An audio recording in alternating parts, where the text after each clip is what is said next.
A bonus episode with our guest, Kyle Stich, the founder of AFP Analytics, as we talk about contract projections and more on this edition of Lockdown Golden Knights.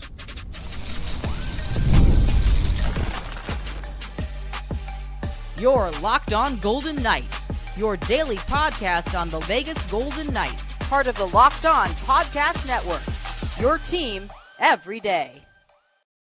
Well, hi again, everyone. Tony Cardasco and Chris Golick here in Las Vegas. Our guest joining us from Rochester, New York is Kyle Stich. Thanks for making us your first listen each and every day. And Kyle Stich is with us from AFP Analytics. Thanks so much for being with us, Kyle. And the biggest story here in Las Vegas of late is, well, two-pronged question here. How much will a Jack Eichel extension cost the Vegas Golden Knights? And we're also hoping to have Mitch Marner join Eichel on that top line. So what would it take for VGK to get both of those players in under the cap? Let's start there.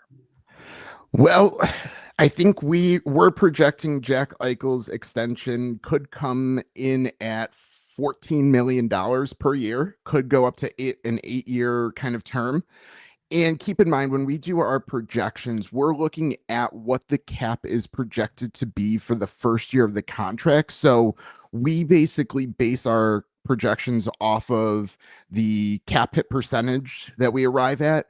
And next offseason, the cap is projected to be $104 million. So that there might be a little sticker shock at $14 million. But the reality is when the cap's going to go up almost $8 million, that's actually a pretty fair deal, I think, for Jack Eichel, superstar player, of course. Mitch Marner this offseason, we have projected $13 million. So I think the answer to how do they fit them both is they're going to have to do things that they usually do and work some cap magic, which they've had a great success doing in the past, but 26 million, 27 million over the next 2 years to commit to those guys. I think it's going to be a tough fit, but I don't think impossible. Not impossible at all, right? One of the news rumors that's coming out is that Marner, in a sign and trade, would want 7 years opposed to 8. Why do you think that would be? I think one thing I'll say a little generally, I think one thing we're going to start to see this offseason in particular is we might see some players sign for shorter term, because as the cap continues to rise and there's more opportunities to basically go back in the pool, their contracts over time could actually rise. So shorter term might actually be more beneficial to give them another basically shot at another contract, get right back in the negotiations. And if the cap continues to rise as it's kind of anticipated, just pure percentage of the cap, that number is going to be significantly higher in 5, 6, 7 years. Even if they take the exact same percentage, that's going to be just a lot more millions of dollars. I think we saw the same with Austin Matthews. He signed, I believe it was a 4-year extension with the Leafs, and the running joke was always he'd wind up in Arizona, but times have, of course, changed. So move on from that. General question about the process to developing the analytics and the possible AAVs and the term and everything. Is this 100% math-based, algorithm-based? Is there any opinion that goes into this, or is this strictly computer? You punch in however your formula is, and boom, here they come.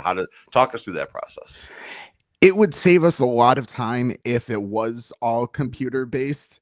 So our process is we basically come to what we like to call a market basket. So we have a little formula model, whatever we want to call it, set up that considers both the traditional box score statistics as well as the kind of underlying metrics to basically put some parameters and get an output.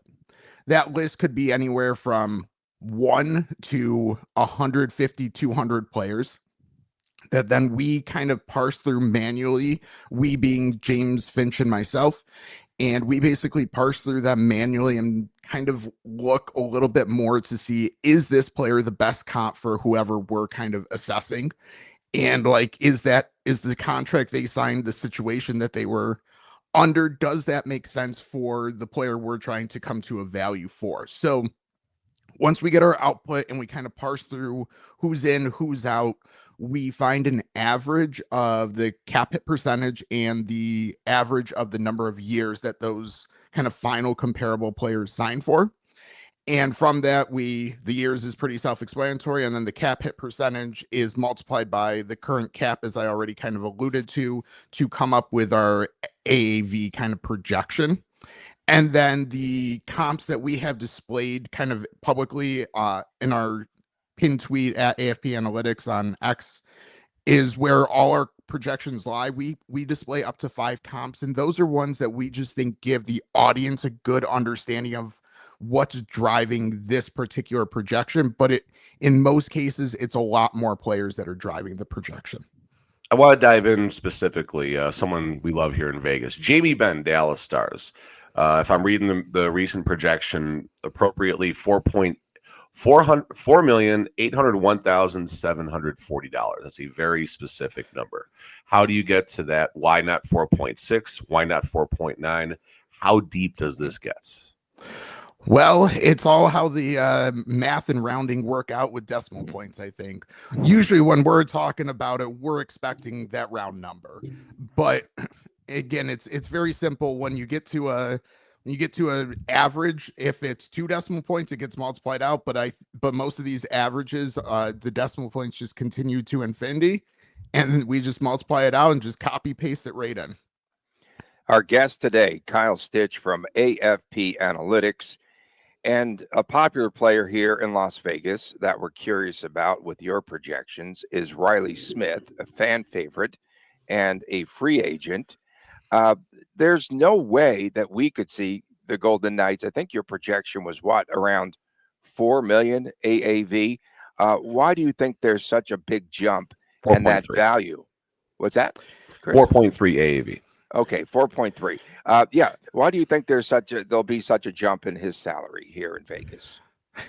So it's a tough balance sometimes trying to figure out, okay, is the player going to re-sign in the situation they are, which it would not be. If Riley Smith stays in Vegas, I would expect him to come in less than our projection. We'll just be very clear there. If he's going to stay, it's probably going to be for less money. But we're trying to also capture, okay, what's the value of basically a very good third line player in the open market? And under the current cap, we're thinking that's probably about $4 million. But again, if he wants to make a decision to stay, that's absolutely fine. Like last offseason, we had projected Jonathan Marchessault probably a little lower than was expected because we were kind of factoring in the fact that there was a high chance he ended up staying in Vegas. Of course, that did not end up happening. Oops. But we were trying to, not trying to rub any salt in wounds or anything there, but that's kind of an example of, we do try to put that into play, but we're still trying to ultimately capture what the value on the open market is. And again, for a third line, good kind of two-way player, $4 million is probably going to be the going rate this offseason. As far as the 2020 coming into the 24-25 season, how accurate do you feel your projections were based off what you put out last offseason to where all the free agents wound up signing? So we go through and calculate. We want to be very transparent. In our public sheet, we have where our air is kind of falling. That to arrive at our air, we're basically looking at the total dollar value that we're off and dividing it by the total contracts signed, basically. And we use all contracts signed, which includes minimum. So that probably brings our number a little bit lower. But we try to say, I would say we try to be 350 to 400,000 off, maybe up to $500,000 off on some of the ones that are a little bit bigger. And in the last couple off seasons, we've been pretty in that range. And when we do get to our air, we don't consider, for example, Patrick Kane last offseason had signed kind of an incentive-laden contract. If he had hit all his incentives, the projection we had for him was basically spot on. but we take into account when we calculate our air just the base salary. So there's a little bit of like wiggle room if we're more right or more wrong, depending on if you want to include minimum contracts, which are somewhat low hanging fruit, but every so often there's some that we're a little bit off on, or someone signs something that's just not expected. And then as well as those like performance bonuses and stuff. We're going to step aside. We'll be back with more with Kyle Stich of AFP Analytics right after this on Locked On Golden Knights. If you're looking for a snack that's both delicious and nutritious, then crack into a good source, right, Chris, of protein with wonderful pistachios, one of the highest protein nuts, and each 1 ounce serving has 6 grams of protein, giving you over 10% of your daily value. I don't know about you, Chris, but I see wonderful pistachios now everywhere, and we appreciate their support here of Locked On Golden Knights. And, of course, it's a go-to for us. We both like the no-shells variety. A complete protein, it provides all 9 essential amino acids. And we sometimes call them those little green wonders as well. But you have an option. There are no shells or shells. And if we had shells right now, Chris would be making a lot of noise on his end. Get snacking and get cracking with a snack that packs a protein punch. Visit wonderfulpistachios.com to learn more. Get crackin' Vegas with wonderfulpistachios.com.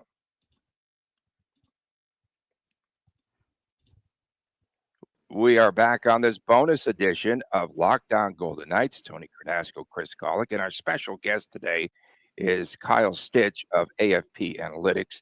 And I did want to ask you, Kyle, how much do agents and teams in the NHL rely on your data and rely on your analytics? I was just curious about that. And do you have any contact with teams, agents, players, what have you, about the numbers that you put out there? So my other kind of job, I guess the job that pays my bills, is I'm a tax preparer, tax consultant, working with professional athletes, mostly hockey players, and so that ranges from NHL all the way down to the lower levels and overseas. So through that, kind of have made contacts with agents. I have helped on contracts here or there, helped find team fits here and there over the years since starting like 2017. Have done, I wouldn't say one an off season, but kind of on average 1 or 2 contracts here and there each off season. And I also help with the tax kind of situation, figuring out where that lies for if you're signing in Vegas where there's no state income tax, what the cost or benefit of that versus some other situation. So I would say each off season I'm involved in a level of contracts, whether it's through helping figure out value and or presenting an argument, or just figuring out where tax kind of comes into play for everything. So agent player side, yes. Teams, no. I stay on the with the good guys, I guess. The good side. The guys that pay your bills, I would too. Exactly. So how important, as far as, and you're not going to say who, we don't want you to say who, but as far as the people that you do work with, the players you do work with, how important is it to them to come to places like Vegas, Asheville, Florida, places without the state income tax? Or do you feel that's more overblown in the public eye? It's probably somewhere in between. I think the last couple of weeks, there's been a little bit more narrative about it than it's probably justified, because there's other strategies to kind of minimize your tax, even if you're playing in a higher tax jurisdiction. So I think team success matters. And the fact that Vegas, Florida, Tampa have put quality teams on the ice helps to free agents to say, yeah, I'll sign up for this, and I can sign up for a little less because the tax situation helps here. But I don't think it's the sole driving factor. And when we present analysis, we just want players to understand the cost of the decision and not basically make the sole decision based off of the tax advantage or disadvantage. So real quick, as far as the way the players do get compensated, someone, and again, you're the expert, so help me out here. Are players solely based on where they are employed, or does that factor when they're playing on the road, when they go to Chicago or California, does that factor into their take-home pay at the end of the day? So yeah, so if you're a Vegas player, each trip you make to California, you're paying California taxes on the percentage of the income you earn. So let's just say you play for 100 days, play 1 day in California, you're paying 1% of your income to California. Yeah, tax on your income to the state of California. Doesn't seem basically. fair. Well, it's not just the athletes, but I won't get anyone into trouble who travels. No, of course.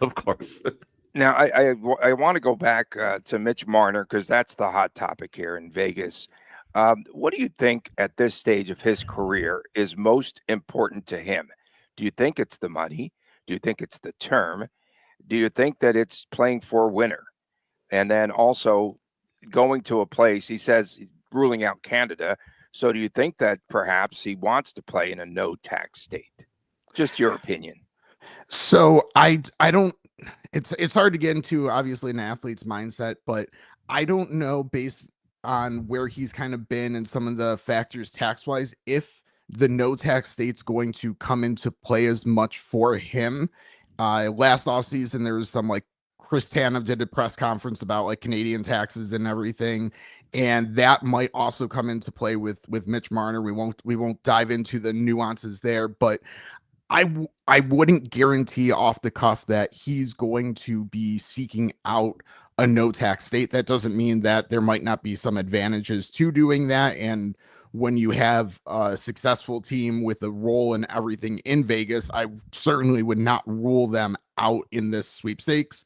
But I'm gonna guess that maybe he looks for a place where either he can win or kind of be a driving force for putting a team over the top or taking a step forward. That would be my guess, and allow him to kind of shed some of the narrative that's followed him in Toronto. Instead of using the word overpay, let's call it aggressive. Do you feel that there's one team that's always a little more aggressive that comes in over your projections from a general perspective? Same, in a quick follow-up to that, who's the Moneyball team that is always looking to come in below your projections with players?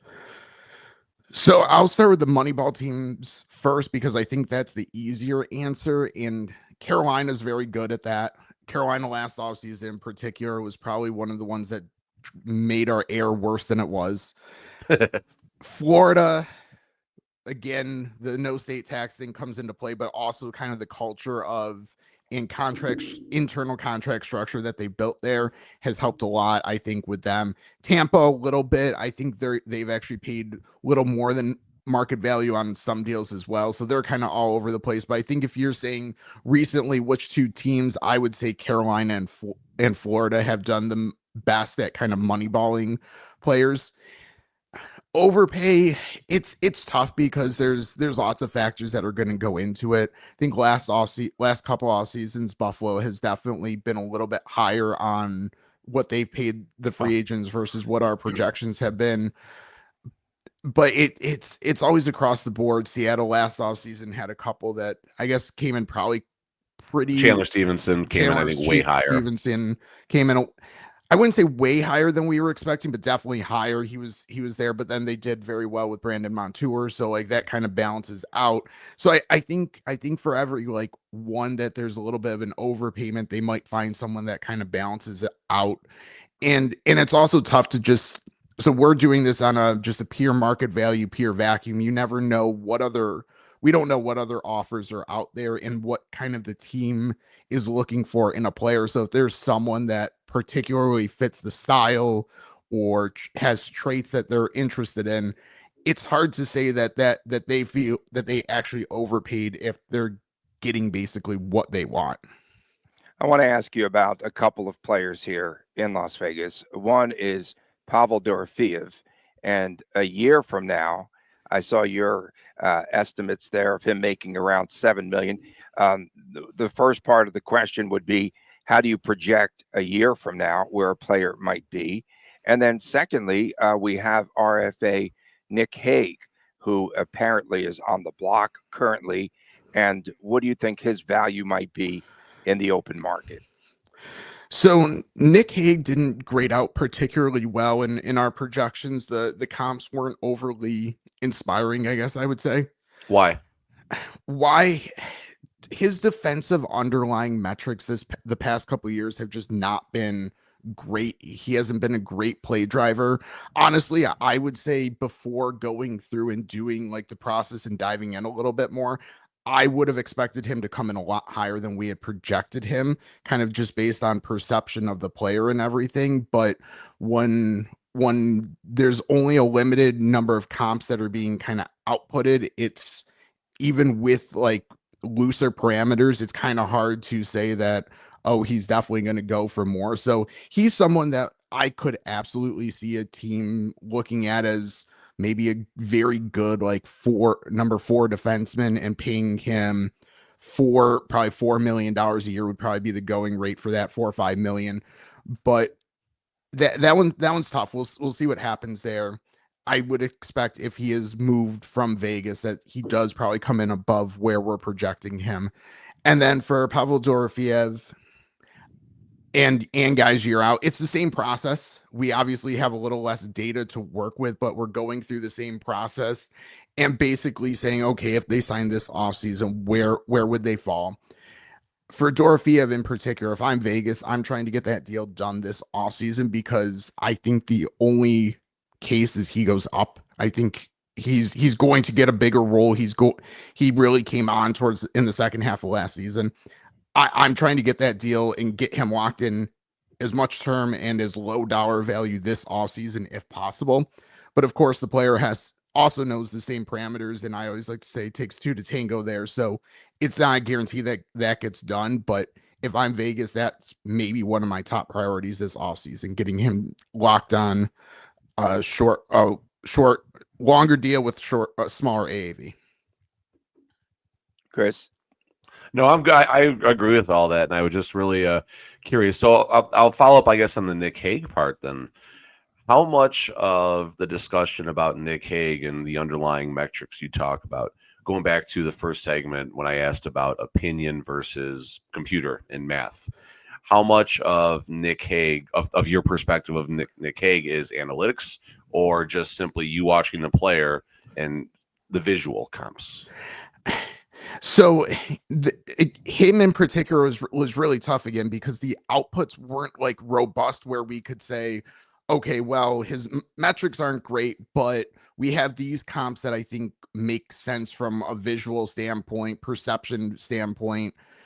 So he's probably one of the tougher ones, honestly, that we had went through. I was responsible for most of the restricted free agents this offseason, so I struggled with. I think I kept trying to find myself ways to maybe get him his value justifiably a little bit higher, but there's a line of getting too far away from like our process to just match what we think he should get. So ultimately we still try to stick with our process, and it kind of fell where it fell. But there was definitely discussions about like, should he be higher? And I think we pulled him up a little bit, but not like as much as he probably could get in the open market. You made it seem that there could be a Vegas tax of sorts for teams seeing more value in players, like once they're outside of Las Vegas. Is that the case? I do wonder if that's a little bit of a case, especially. I mean, Vegas has been one of the most successful teams in the playoffs. They've won a cup, they've had deep playoff runs, and teams are looking for players that bring that to their organization. So players with playoff experience, and especially younger players who show some level of promise at some point, are definitely guys who are going to be sought after in the open market. Kyle, we appreciate you being with us today. How can the fans reach out to you? Where can they find you again on social media?